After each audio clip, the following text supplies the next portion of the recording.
Power star Pawan Kalyan OG movie review. Andhra Pradesh ఉప ముఖ్యమంత్రిగా బాధ్యతలు స్వీకరించిన తర్వాత పవన్ కళ్యాణ్ నటించిన హరిహర వీరమల్లు సినిమా మొదటగా విడుదలైంది. అయితే అది ఆశించిన స్థాయిలో ఆడలేదు. దాంతో పవన్ కళ్యాణ్ అభిమానులు, జనసేన కార్యకర్తలంతా గ్యాంగ్స్టర్ డ్రామా ఓజీ మీదనే ఆశలు పెట్టుకున్నారు.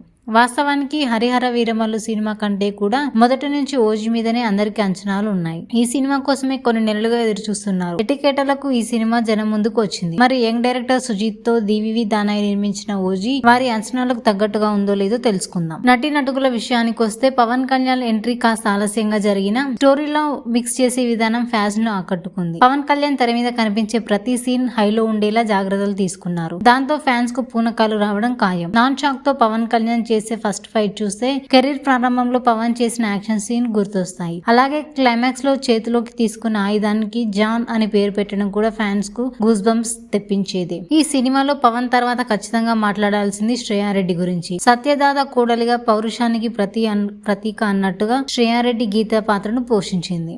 అండర్ వరల్డ్ డాన్ పాత్రలు ప్రకాష్ రాజ్కు కొట్టిన పిండే అయినా మరింత మెచ్యూరిటీతో దీన్ని పోషించారు. ఇమ్రాన్ కహ్మీ స్క్రీన్ ప్రెజెన్స్ సూపర్. ఈ మధ్య వచ్చిన రజాకార్ మూవీలో సర్దార్ పటేల్ గా నటించిన తేజ్ సఫ్రా ప్రధాన ప్రతినాయకుడిగా యాక్ట్ చేశారు. ప్రియాంక్ అరుల్ మోహన్ కు లిమిటెడ్ స్క్రీన్ స్పేస్ లభించిన మెరుగైన నటన ప్రదర్శించింది. బేసికల్ గా ఓజీ సినిమాను నిలబెట్టింది నటులే కాదు, చీఫ్ టెక్నీషియన్స్ కూడా. తమన్ ఎప్పటిలాగే తన ఆర్ఆర్ తో కట్టిపడేశాడు. పవన్ కళ్యాణ్ తో తను వర్క్ చేసిన వకీల్ సాబ్, భీమ్లా నాయక్, బ్రో సినిమాలకు మించిపోయేలా నేపథ్య సంగీతం అందించాడు. రవి కే చంద్రన్, మనోజ్ పరమహంస బెస్ట్ సినిమాటోగ్రఫీ అందించారు. నవీన్ నూలి తన ఎడిటింగ్ తో మెస్మరైజ్ చేశాడు. విఎఫ్ఎక్స్ కూడా బాగుంది. డివివి దానయ్య ఖర్చుకు వెనకాడలేదనే విషయం ప్రతి ఫేమ్ లో తెలుస్తుంది. సుజిత్ ఓ ఫ్యాన్ బాయ్ గా ఈ సినిమాను తీశాడని అర్థమైతోంది. ఓపెనింగ్ నుంచి ఎండింగ్ వరకు నాన్ స్టాప్ గా సాగే యాక్షన్ సీన్స్ ఫ్యామిలీ ఆడియన్స్ కు ఏమాత్రం అలరిస్తాయో చెప్పలేం, కానీ యాక్షన్ మూవీస్ ఇష్టపడే వారికి ఓజీ దసరా డబుల్ ధమాకా అని చెప్పవచ్చు.